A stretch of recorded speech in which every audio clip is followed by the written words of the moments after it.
Okay, we are live. Mm.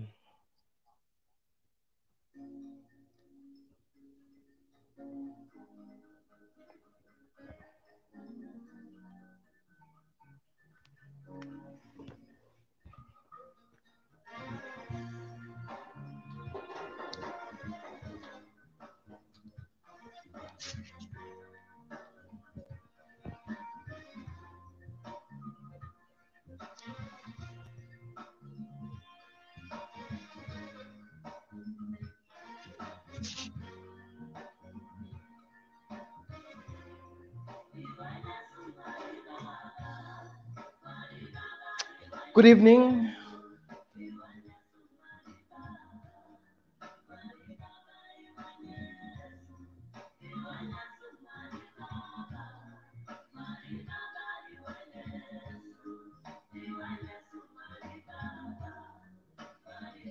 Good evening, good people. Please do share the stream. Share the stream. We are live. Apologies for the delays. We had a bit of technical difficulties, but we are here now. So please do tell, a friend to tell a friend, share the stream, share it on groups, share it with friends, so that they might be here with us. A very important topic that we're going to be discussing today. Disability inclusion in the workplace and of course in the education system as well. Very, very important. And we have, a guest that is informed in the area, went all the way to PhD in studying, in study of this particular subject. So really interesting. Please do share the stream. Share the stream. If I can just take a minute to try and share the stream as well on my side.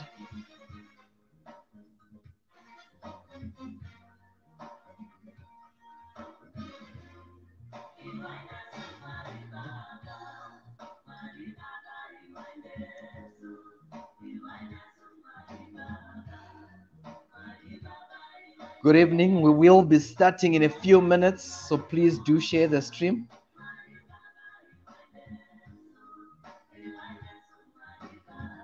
Please do share the stream.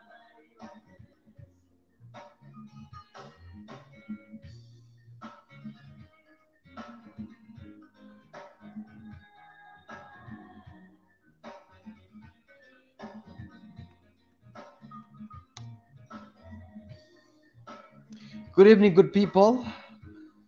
We will be starting in the next minute. Please do share the stream.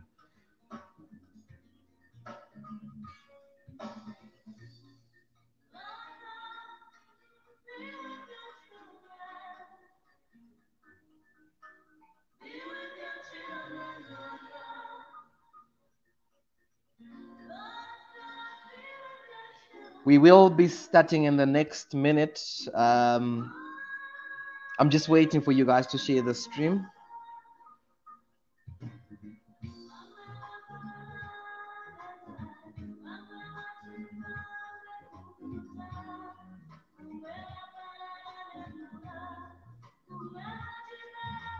I thought that this song will actually be befitting, so that I can just translate it to the song that is playing in the background for some of you that might not understand Shona.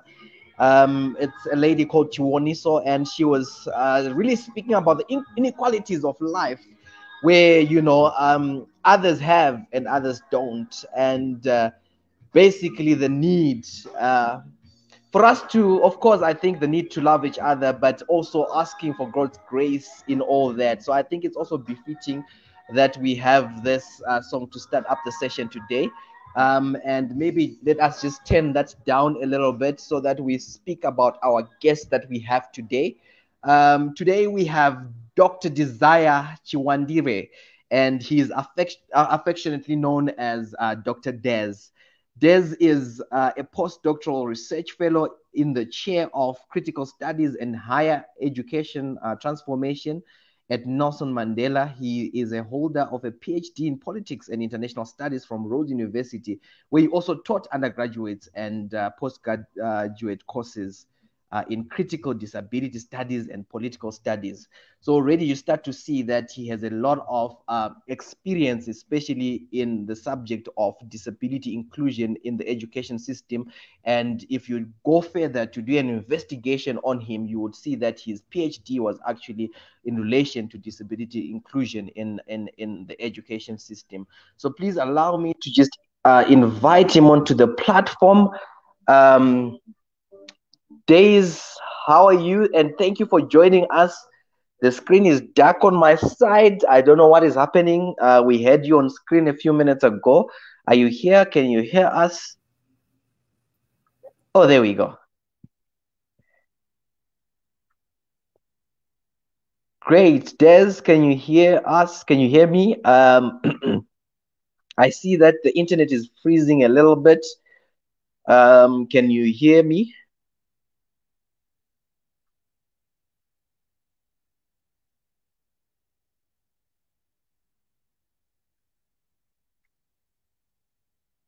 Hi, Des. Or let me, maybe, I see that there's a second. I see that there's a second. Let me add you and then remove this one. So now there's two iterations of you. I've removed the one. Okay, there we go. That solves the problem. Hi, Des. How are you? Thank you very much. To actually maybe call you professionally, Dr. Chiwandire, congratulations on your recently obtained PhD. I know it was a lot of hard work and really excited to have you this evening. Thank you for really accepting our invitation. Oh, thank you very much, Fred. Thank you very much for that kind introduction, and good evening, viewers. It really is a pleasure to be here. You know, I feel honored to be here sharing my research with you. Thank you. No, thank you. I think a good place to start really is to try and understand the person behind the research. You know, I think it is befitting for some of the people that might be on the stream that might not necessarily know you. If you were asked to paint a picture of who is Dr. Chiwandire, what would you say? So please tell us a little bit about yourself. Yeah, Dr. Chiwandire was born and bred in Zimbabwe. That's where I did my primary and secondary school, and then I came to South Africa 2009 to study at Rhodes University, did my undergraduate, majored in politics and law, did my honors in politics, my master's in politics, did research on, my master's was actually based on reproductive rights, and then I did my PhD in the same department, politics department, which focused on disability inclusion in higher education. So yeah, that's basically it is. And I'm more of a researcher, you know. I'm very, as you can see, my background is that I've done research on different fields. You know, I'm a very curious researcher, always ready to tackle any topic, especially what one would call a sensitive, controversial topics, so to speak. I was going to say that there is an underlining theme when we talk about reproductive rights, and then now we are talking about disability inclusion. There seems to be a lot of contestation around the subject, and one would actually look at, you know, disability and inclusion and wonder, why is it a political, why is it something that would fit perfectly within the political department? But one would then go a step further and see that there's a lot of contestation. So there is a lot of synergy, a lot of you know, similarities as you look at the topics that you've handled. And maybe let me just pick up on that point to say, you know, what inspired you to get into these areas of research, and maybe more specifically the topic that we're going to be speaking today, disability inclusion within the higher education sector. What is it that inspired you to get into this space?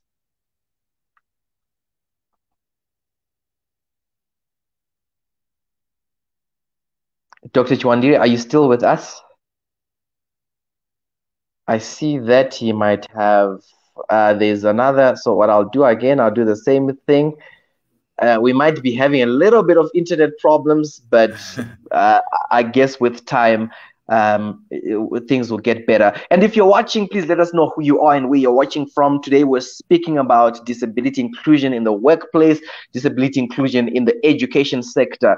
An interesting topic. If should you have any questions, please post them in the comment section. We shall be monitoring that. Engage with us as much as you can so that we can have a fruitful discussion together.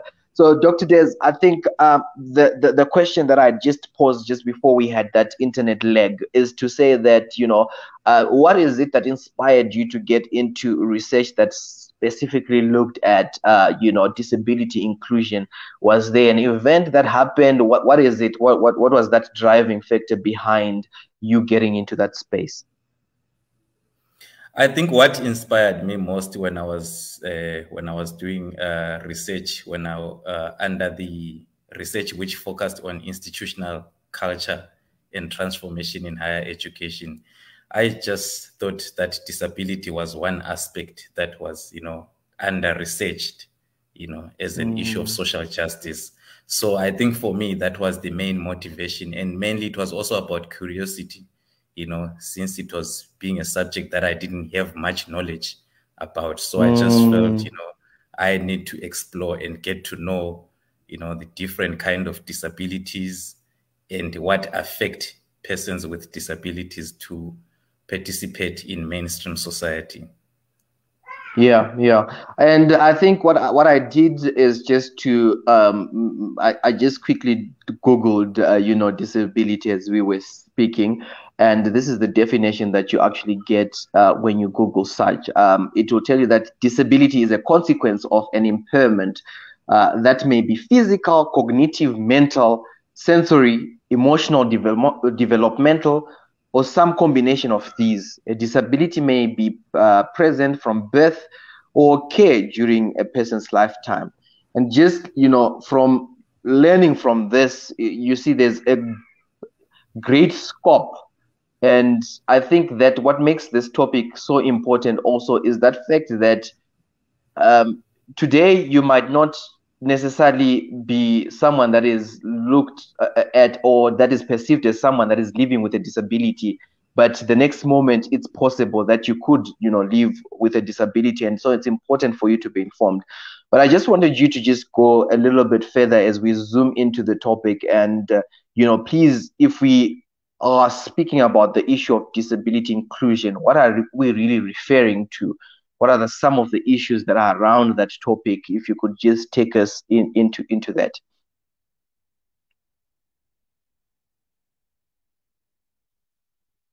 Hi, Dr. Des.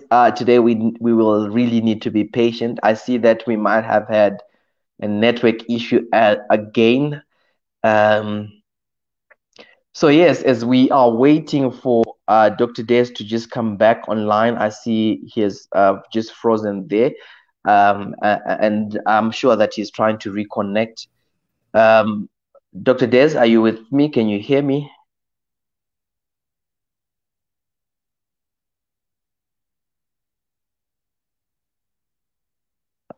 Hello?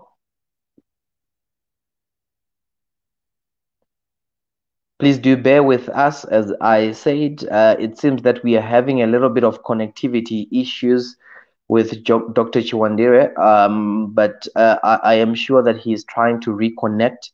And if you're joining us, welcome. We are speaking about disability inclusion in the education and workplace. Just trying to add Dr. Chiwandire there. And there we go.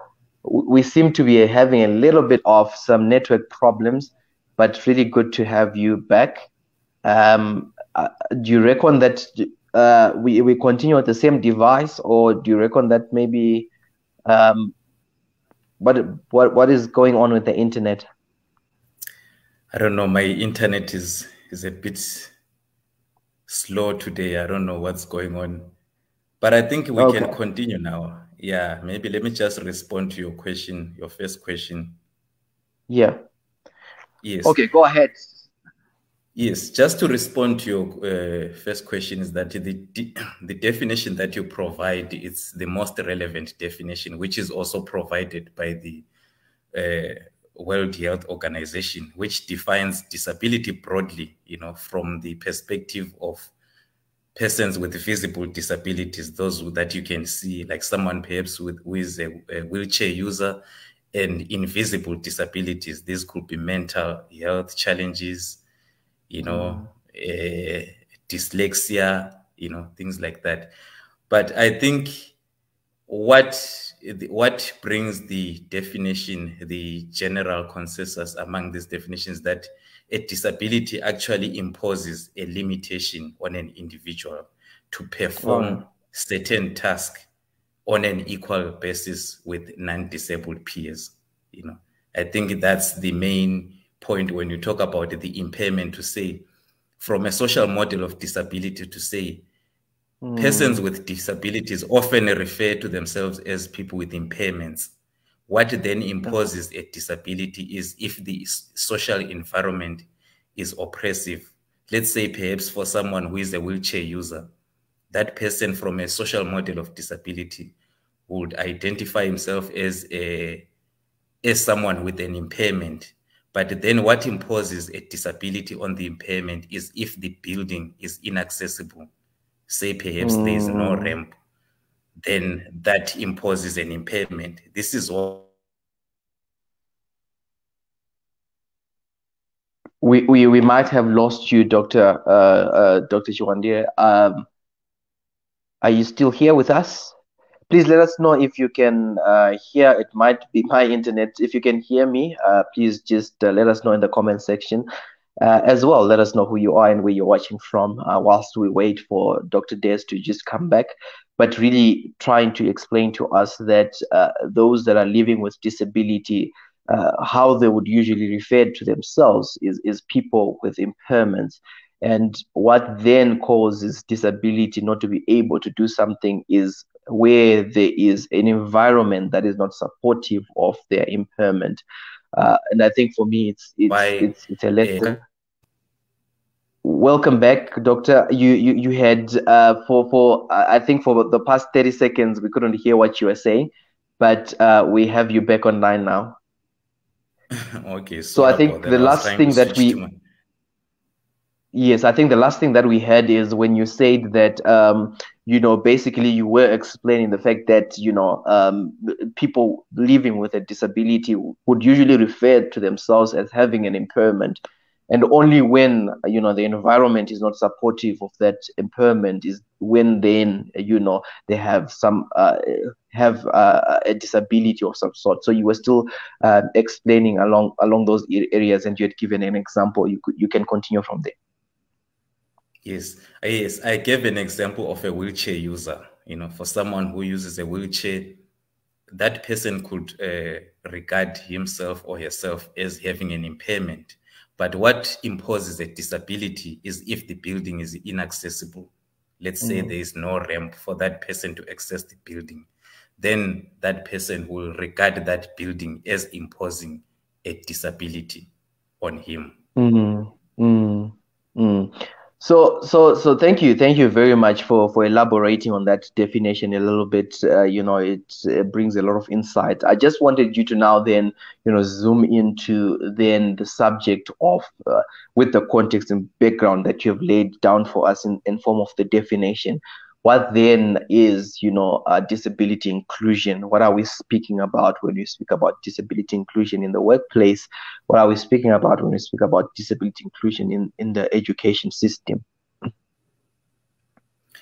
Yes, I think I'll answer that question mainly in relation to South African context, because that's where my doctoral research was based, and that's where I've kind of done a lot of research. I think in the South African context, or perhaps in the global South, when we talk about disability inclusion, we need to understand that South Africa has what one would call enabling policies or disability policies, which aims at including persons with disability in what one would call mainstream society. By mainstream society, we mean including people with disabilities in each and every aspect of everyday life, right? Yeah. So because we need to look up at the history, at the context of South Africa, that during apartheid, persons with disabilities were one of the most marginalized group, because at that time there was no specific legislation, or the apartheid government didn't have supportive legislation which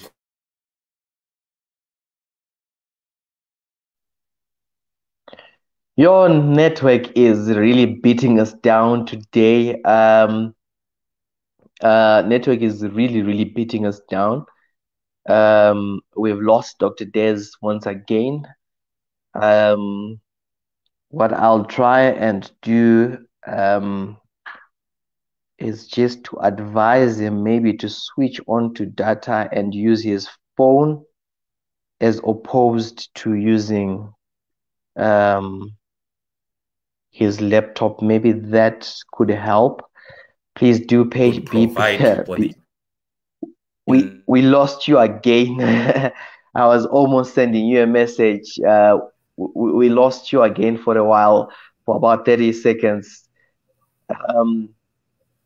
So I'm not too sure if it is the Wi-Fi that is lagging. I'm trying to use my cell phone here and see if it's, maybe it can be different. Maybe so. Maybe just to continue. Can you hear me, right? Yes, now I can. Yes. So I was saying that when we talk about disability inclusion, firstly, in higher education, in the higher education concept, it's important to understand the concept of inclusive education. So inclusive education is an educational approach which promotes educating persons with disabilities in the same classroom with their non-disabled peers. Because, you know, when you look at it historically, persons with disabilities were only educated in segregated special schools, you know. So in post-1994, we have inclusive education policies, which provides for the need for these students to be educated in the same classrooms with their non-disabled peers. And that has to be supported with the provision of reasonable accommodations. The same applies to the labor market. So there was this holistic approach to saying, when persons with disabilities go to mainstream schools, they succeed in higher education. Then there was also legislation aiming to include them in the labor market, which is the workplace. So we have the Employment Equity Act, which provides for, you know, organizations, including universities, to ensure that 3% of the workforce is persons with disabilities. So which in a way is called, some would call, positive discrimination. Why? Because persons with disabilities were historically excluded. You know, so this is how disability inclusion is facilitated in South Africa, that there is supportive legislation. And South Africa also signed and ratified the United Nations Convention on the Rights of Persons with Disabilities in 2007. So Article 24 of that convention provides for inclusive education. Then Article 27 provides for inclusion of persons with disabilities in the labor market. So South Africa actually has an obligation under that international human rights instrument, as well as its national disability legislation, including the Constitution. Yeah. No, I just wanted to pick up on that point where you are now saying, you know, we are really saying that at least South Africa is somewhere there with relation to having legislation and policy that supports, you know, disability inclusion. What I wanted to learn is that most of the time when we have these conversations about policy and we have these conversations about legislation supporting a certain cause, is that you would see that legislation is there and policy is there, but in practice there seems to be somewhat a lake. So I just wanted to just, you know, get a little bit more information from you to say, is this legislation and policy supported by practice in scenarios, for example, in the university space, in the workplace? Has private sector adopted that? Are they taking those policies seriously? Has universities, are they taking these policies serious? Yeah, I think that's a very good question. If you look at, I think when it comes to disability inclusion, let's not only say South Africa or African countries, or I think it's just across the board, even in first world countries or what one would call global north countries, disability inclusion is always on the periphery when it comes to the implementation of disability policies. So there's always that gap between policy and practice. So just to start with in the education sector, the main challenge currently revolves around funding, because in order to ensure that disability inclusion becomes successful, there is an important need for funding, to ensure that, if it's buildings, let's say if we were to look at students with physical disabilities, the buildings needs to be made accessible for them.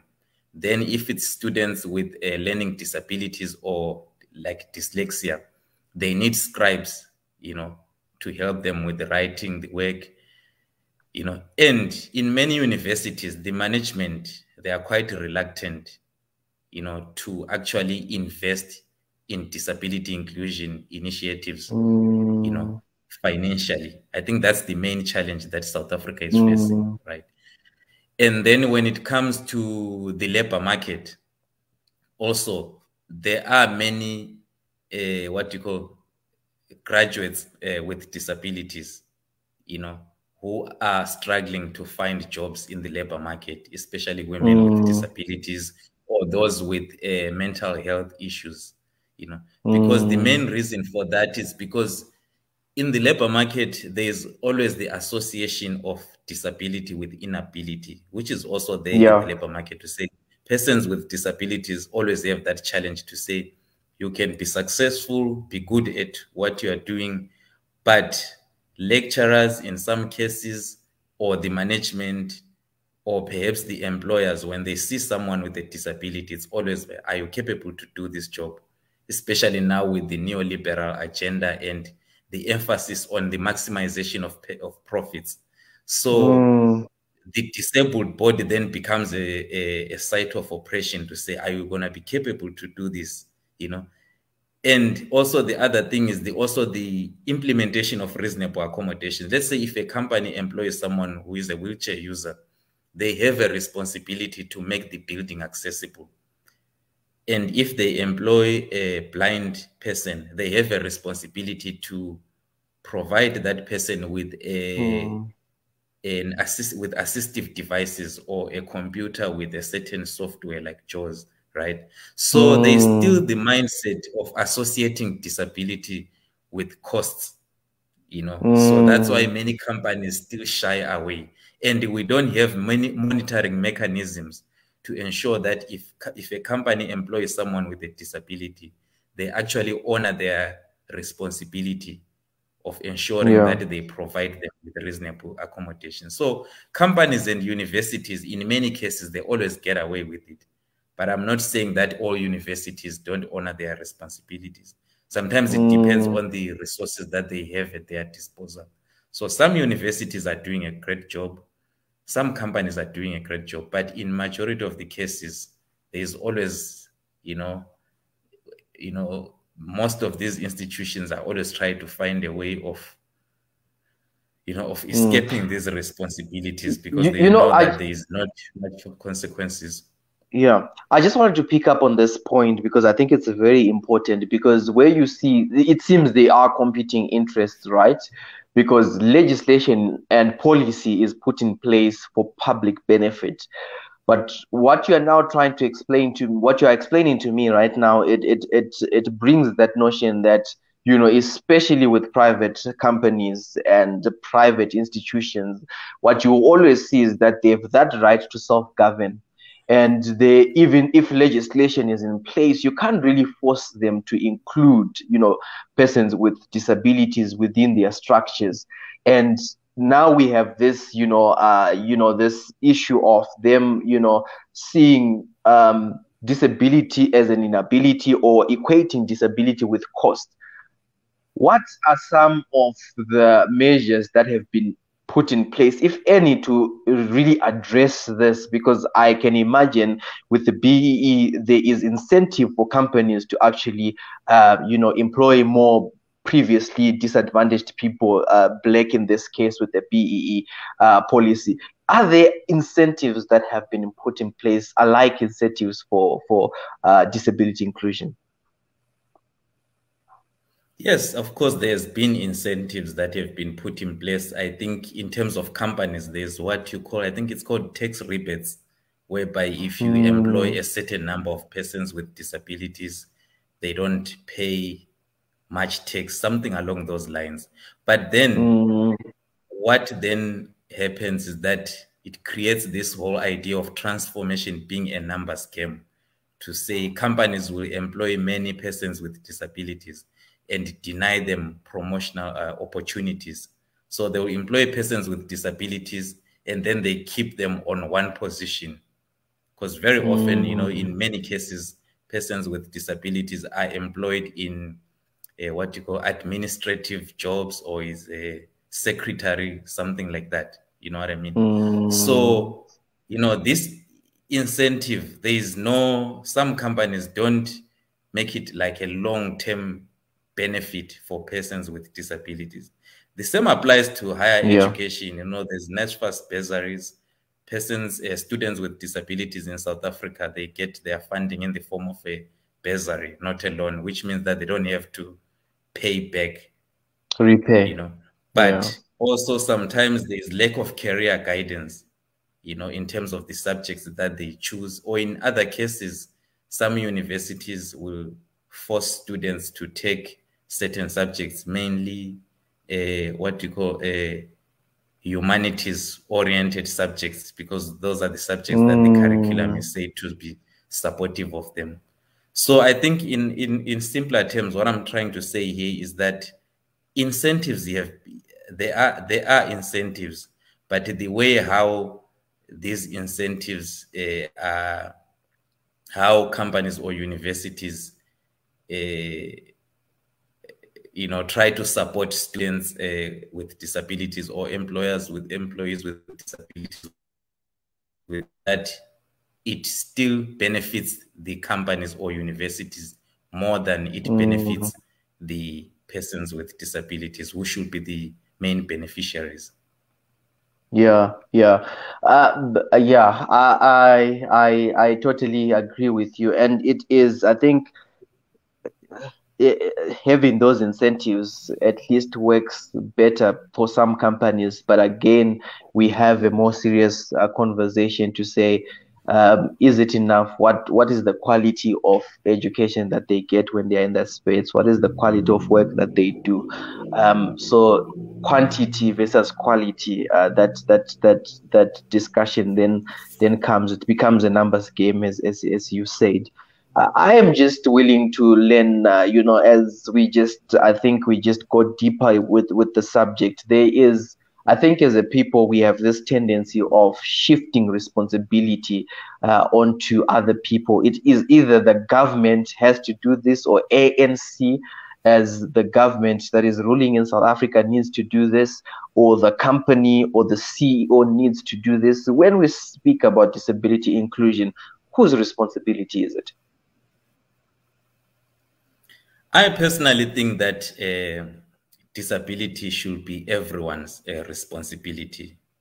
Facilitating disability inclusion should be each and every individual's responsibility. Why? This is why there's a term called disability mainstreaming, that, when we talk about disability mainstreaming, is that everyone needs to take. Sorry, I'm just declining a call. We were losing you a little bit there, but you can go on. Okay, I was saying, when it comes to who should be responsibility, my understanding, I believe that everyone should take the responsibility, which is why even in South Africa, the policy documents about disability inclusion does talk about the concept of disability mainstreaming. To say, what do we mean by disability mainstreaming is that everyone, if it's within the university, everyone should take full responsibility of ensuring that they facilitate disability inclusion. And facilitating disability inclusion is not always about money, because when people see anything that has to do with disability inclusion, it's always about costs. You know, we don't have enough resources to support persons with disabilities. And in some cases, non-disabled people, you know, they tend to fear persons with disabilities. They just shy away and say, I don't know how to deal with persons with disability, you know. But sometimes it takes small things, the language that we use in our daily interaction with persons with disability, right? But otherwise, you know, that's true. There's always a shift of responsibility, which is quite big in universities, you know, where you find that the management expect the lecturers to say lecturers should address issues of disability inclusion. On the other hand, lecturers also refer students with disabilities to disability units to say, no, go to the disability unit. They're the ones who know how to support you. But, you know, disability unit staff members don't educate learners. They just provide support in the form of braille and other things, you know. And also disability unit staff members, they also shift their responsibility to the management. So I think that's a big challenge that keeps us, you know, keeps disability inclusion issues on the periphery, to say no one wants to take the responsibility. It's often constructed as a burden. Yeah. Most certainly. I think that, you know, as you were actually speaking and you made reference to the fact that it is everyone's responsibility, and it's not only to do with, you know, dealing with money. I just remembered that even as a driver yourself, sometimes you see that there is a disability parking, and instead of, you know, obeying the rules, you choose to go. You have already, you know, I think blocked disability inclusion in a way. So, you know, just you know, that gesture, Ubuntu, you know, will tell you that don't park there because there's someone that needs it more. If you see someone that is struggling to go on a ramp because of various reasons, just helping them get onto that ramp. So that's principle of Ubuntu coming back and saying it is everyone's responsibility, if we are going to be successful at doing this. But you also raise another issue of language, which I just want to touch on. You say, you know, be mindful of the language that we use as non-disabled people. I do feel that many at times, and that is one of the reasons why people might not be comfortable with, you know, being conversational with people living with disabilities. We fall into this pitfall of maybe using the wrong words, because I think, number one, it's an issue of ignorance. But I just wanted you to just take us through some of the pitfalls or some of the phrases, the words that sometimes, you know, non-disabled people would use that are not, you know, suitable to use, so that we can also use this session as a learning process. I think when it comes to language, I think it's important to refer to the person first before the disability, like say person with a disability, right? So you are acknowledging the individual first and then the disability later. But also there's a lot of different terminologies. I know in the UK, they use disabled people. And recently in South Africa and in America, there are other terms that people are now using, like differently abled. But I mean, from a legislative point of view, persons with disabilities seems to be more respectful. And also for someone who is a wheelchair user, the right term to use is wheelchair user, not wheelchair bound. You know, some people use terms like wheelchair bound. That's an inappropriate term. And you know, also when I was starting my research, I was also quite unfamiliar with some of these terms, but I learned a lot, even with albinism. The right term to use is albinism. Some people would use albino. That's inappropriate. It's someone with albinism. And there are terms such as retarded. those terms have been repealed in legislation. You do see some legislation which still use it, but that term is disrespectful of persons with disabilities. And also avoiding using such terms as weak. Let's say for someone who is a wheelchair user or someone with a physical disability, rather say maybe mobility challenges, rather than saying he is weak or he can't walk. Yeah. So I think it's just using the term that respects the individual, that gives the individual the sense that he is also a full human being, not a half human being. Yeah, yeah. No, thank you for sharing that, and I myself am learning. So I think that um, uh, there's one book that I love the most, and it says, there's a part where it says, "My people are perished, but they are perished because of lack of knowledge." And ignorance is bliss. I think that's what other people that are into English would say. So we fall into these pitfalls because we choose not to learn and understand, and we approach things from a point of privilege. You being able to do, as an able person, able to do things freely without any limitations. That is a point of privilege, and I think we need to go out there and get to know, it starts just get to know the other person, whether disabled or not, just that interest of knowing the other. And I think it's important to bring us to speed, and I guess it will also create that environment of inclusivity. I just wanted to just carry on, and I know that we have already, in passing, not directly, we have already started to speak about some of the challenges, but I just wanted you to address this point directly, to say, what are some of the, when it comes to the workplace, when it comes to your education system, what are some of the challenges that people living with disability are facing? I think the major challenge that persons with disability face in these spaces is ableism, like what you have just spoken about, how non-disabled people are privileged. They don't acknowledge or see how privileged they are, because most of the universities and workspaces, they are designed and they also function from a standard able-bodied person. So persons with disabilities come into these spaces, they are being forced to fit to the institutional, because of institutional ableism. It's that matter of it's either you fit, or if you don't fit, then you are accused, or perhaps you are being blamed of being lazy. So I think it's more about the culture.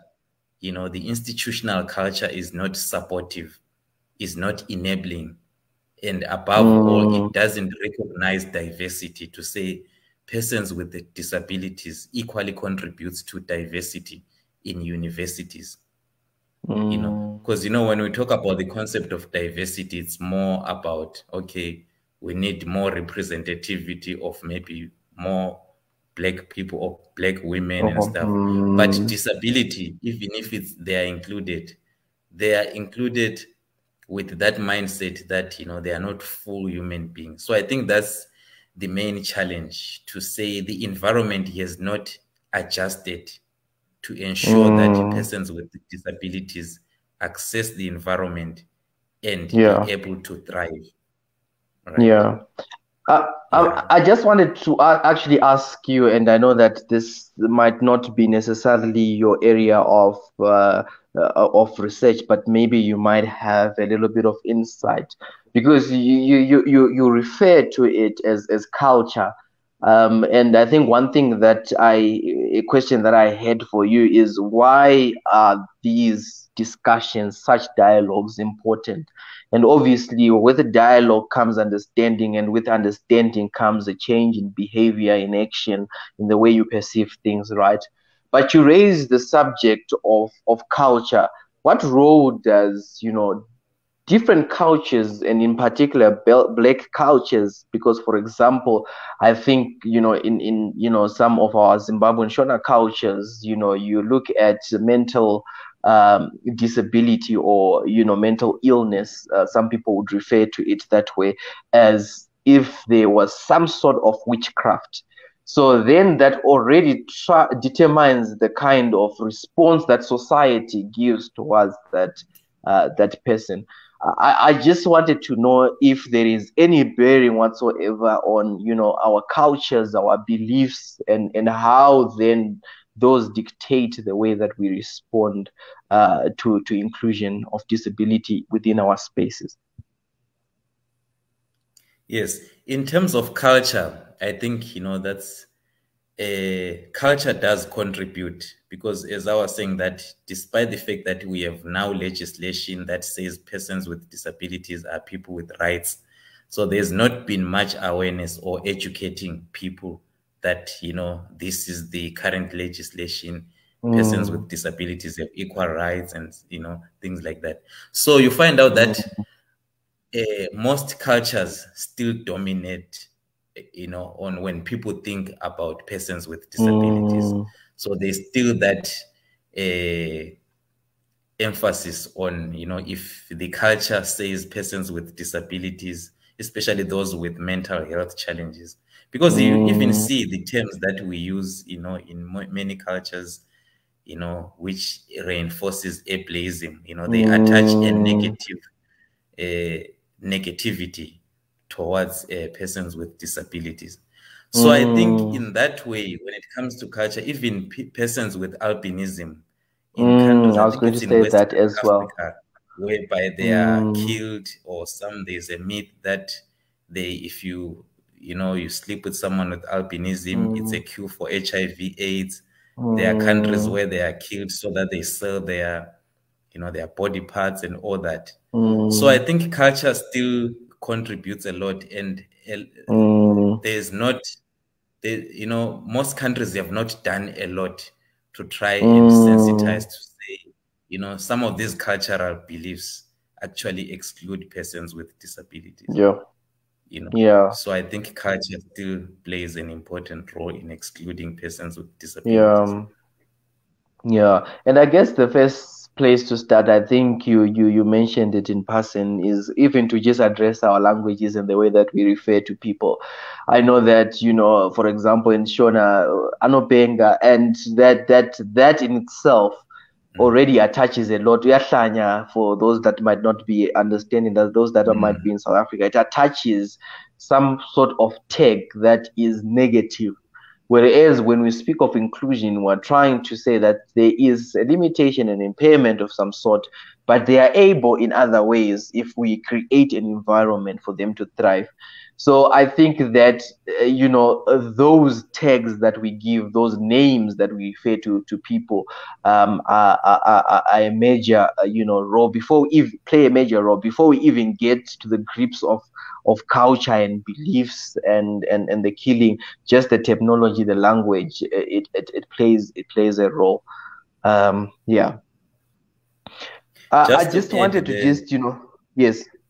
Go ahead. Yeah, no, I just wanted to add, when we talk about culture, is that I think it's important to understand that anyone with a disability can excel in any subject or in any field. I think at the end of the day that, people are talented in certain ways. So having a mental disability does not necessarily mean that you cannot excel, because in many universities, like currently in South Africa, most students with disabilities in those institutions who are disclosing their disabilities are persons with mental disabilities, and it doesn't mean that if you have a mental disability, you can't excel, but all you need is the necessary support from the university or from Yeah. from your employer in the form of like reasonable accommodations. But the way how African culture looks at a mental disability, it's that mindset that you can't do anything, you know, you don't belong to the society. So I think that's where the human rights approach comes into play now, and the you know, psychology that, you know, if you get counseling and all that, you can excel. I think you raise an important point, because actually I think you're opening another can of worms to say that if the environment is hostile, you then don't create also an environment where people can come out and say, look, I'm struggling in this area. I need help. Where counseling, as you say, could be possible help, where there is support in the form of whatsoever support that that person might need. There might be support, but because the environment is hostile, it might be difficult for them to actually come out and say, look here, I'm struggling, and this is what I am struggling with. Whereas if we create that environment that is conducive, then people can come out and people can be helped and people can excel. And I guess this is what we are really speaking about when we explore the subject of inclusion. But let me just, just turn a little bit and just say, I think in South Africa, we celebrate Disability Rights Month. And the 3rd of December internationally actually is recognized as Day of Persons with Disability. What has been the impact of setting aside time like this on the calendars to just recognize the challenges and the lived experiences of people that are living with disability? Would you say that there is a lot of traction and gain that comes from setting aside these days that would translate into inclusion? I think it's important that we have an international calendar and a national calendar which also recognize that, persons with disabilities. And as I said before, that contributes to diversity, to say persons with disabilities are also part of the mainstream society. And I think that's important. And most people do like quite a lot of things, maybe they do like a fun run or something like that, and then they contribute that money to charity organizations or old age people's home and all that. So I think it's important to have those days. But I think the also important thing is how can we best advertise such events and also motivate non-disabled people, because at the end of the day, non-disabled people are the ones who are creating a disabling environment for persons with disabilities. So I think it's important to ensure that as many non-disabled as people also attend such events and support such events, because very often disability inclusion events tend to be attended by persons with disabilities or people who are passionate about disability issues or someone who has a relative with a disability. I think we need to, I foresee, it will be important to ensure that everyone participates in those events. Yeah. I think you bring, you've been bringing important points again and again. I think we have the same problem when we speak of, feminism or, the topic of, including women. And when those talks, it doesn't help not having, for example, men, where you are talking about women issues, because men are the perpetrators. So I think it's an important reference when you say that people that are able-bodied should be attending some of this, so that they learn as well, and some of the prejudice. I think it's not only about learning. I think we had a saying at Rhodes where we say it's learning, it's relearning, it's unlearning, because there are other things that we have learned through culture, through, you know, our lived experiences, where we come from, background as an influence, and unlearning some of those things so that you can be properly be informed, but also so that you can play a role in building an inclusive environment. I just wanted to just pick up on a point, and especially when we are uh, to say, what is the significance of actually realizing and recognizing people living with disability as equals, even as we go into this environment and create an inclusive environment as non-disabled people. Because I do fear that sometimes you might go and you are the people, you start to see yourself as the one that is bringing the help. I think when we were doing community engagement at Rhodes University, they called it engagement because there was a danger of us going to these communities thinking that we are the ones that have all the knowledge and we're giving this knowledge, and yet the communities have something to give as well. So what is the relevance, the significance, the importance of realizing people living with disabilities as equals in all interactions? I think the significance of that is that, that's the reality of it, to say having a disability does not make you a what you call a half citizen or a half human being. So at the end of the day, it's just the disability, but it doesn't mean that you can perform certain tasks or you cannot contribute to the economy. Because I think excluding persons with disabilities or using the language that is derogatory or excluding them from the mainstream education and employment opportunity, that further marginalizes them and drives them into poverty. So at the end of the day, it doesn't really help the country to have many people with disabilities who are, because remember, historically, persons with disabilities were confined in mental institutions, right? They were excluded in the mainstream society. So now they are part of the society. So I think it's important for them to have a sense of belonging when they are at university and where they are in the workplace. And that the most important thing for them to feel that way is based on their daily interaction with their non-disabled peers. To say, if you are interacting with an individual as an equal person, then it makes them enjoy the space. I think this doesn't only apply to persons with disabilities, but it just applies to everyone, whether you're black or white, just to be able to be in a space where you are interacting with people as equal, with the respect. I think that's the most important thing for everyone else.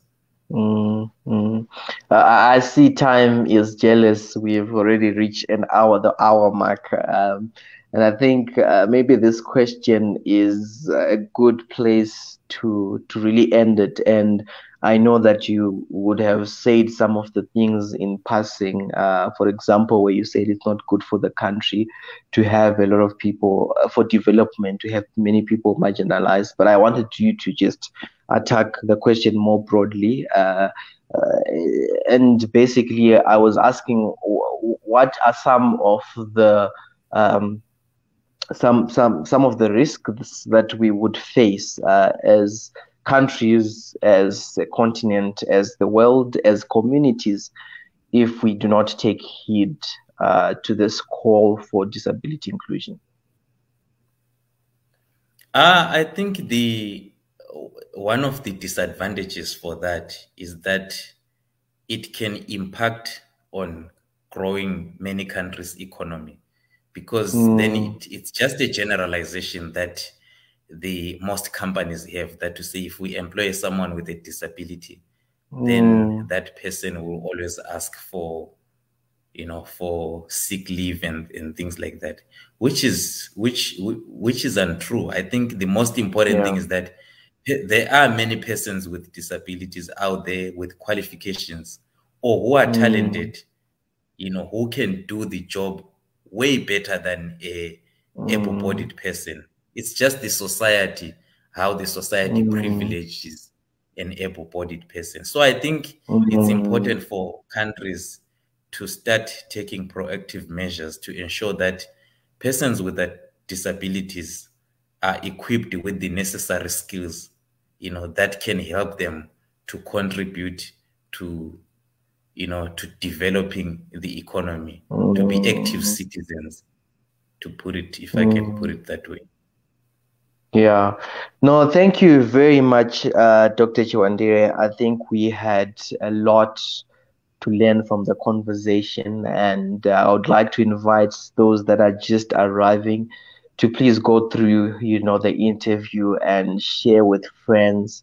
I think it's an important discussion, but I just wanted to take the time to thank you for, putting aside time to come and just chat to us, and commend you on, the research that you have done. Would like for you to, get into spaces, continue to speak to those with influence, continue to do research, so that we can one day reach a place where we have a conducive environment which is supportive of people living with disability, which is truly authentically supportive of these people that are living with disabilities.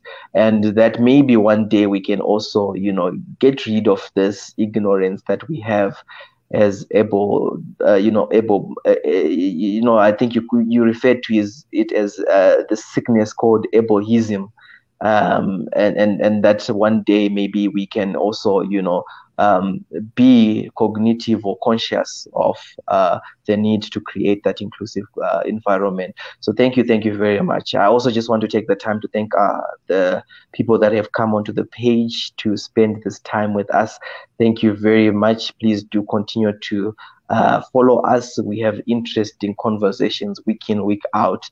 Our desire is that we might inspire each other, we might equip each other with knowledge, so that we can, as young people, reach optimal performance. So please follow the page if you have not already done so.